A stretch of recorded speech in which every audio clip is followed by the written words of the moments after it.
we're talking about the politicization of textbooks. The fact that it has happened for many, many years, this isn't the first time that there has been selective, redactions or removals from our textbooks, is one argument that is actually being made at this point of time. So is this government involvement in trying to shape history textbooks an inevitable part of the governance process? It's always happened and it's going to happen. Yeah, but this is what, as I said at the outset, Shiv, is what happened in Pakistan.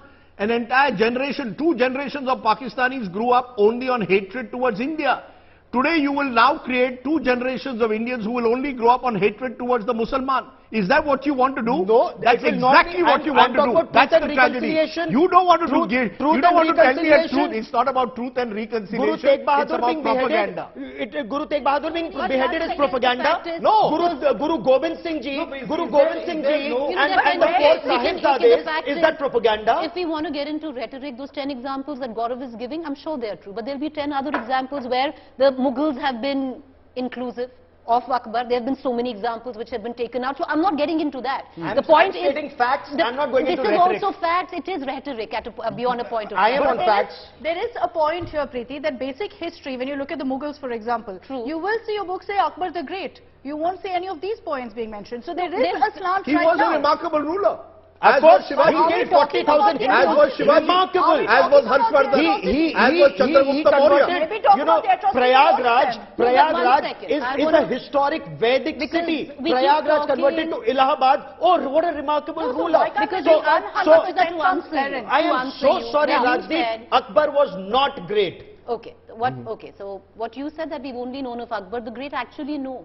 You've known, there was a chapter called Akbar the Great in your 6th standard. In your 7th standard, when we moved in, you had an entire chapter on Mughal expansion which talks about the atrocities of Akbar. It does talk about that. Like I'm sure quite few of the ones which Gaurav has... I can speak from example, and I'm not a student of history beyond school, and I can tell you that my experience as far as studying Mughal history in school was almost overwhelmingly positive. Exactly. It was overwhelmingly positive. It was always wow. I'm not saying that's right and wrong.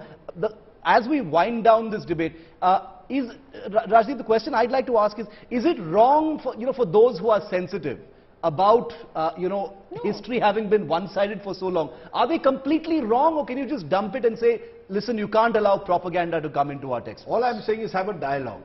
You see, the problem is we are caught in our echo chambers and unwilling to have a dialogue with each other, and therefore we have those who will look for the worst, for example in the Mughals, and those who will want to focus on just the greatness of them.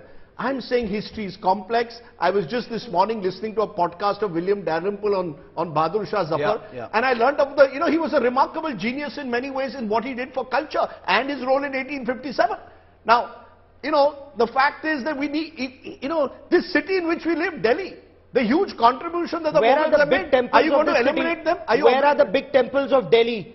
Look, where the Birla Mandir did we not learn that the Mughals, did we not learn in school where are the big Mughals, temples? That the Mughals desecrated there are 4, Rajdeep, Rajdeep, I'm sure you know, Sanatan Dharma, which is Hinduism, Jainism, Buddhism and Sikhism, 4 religions that came from this land.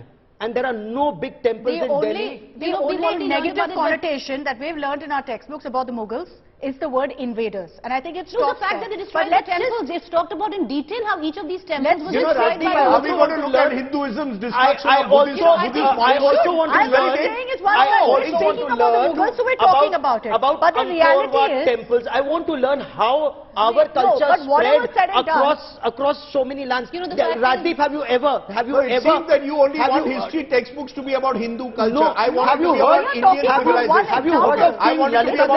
Have you heard of King Lalitaditya Muktipada?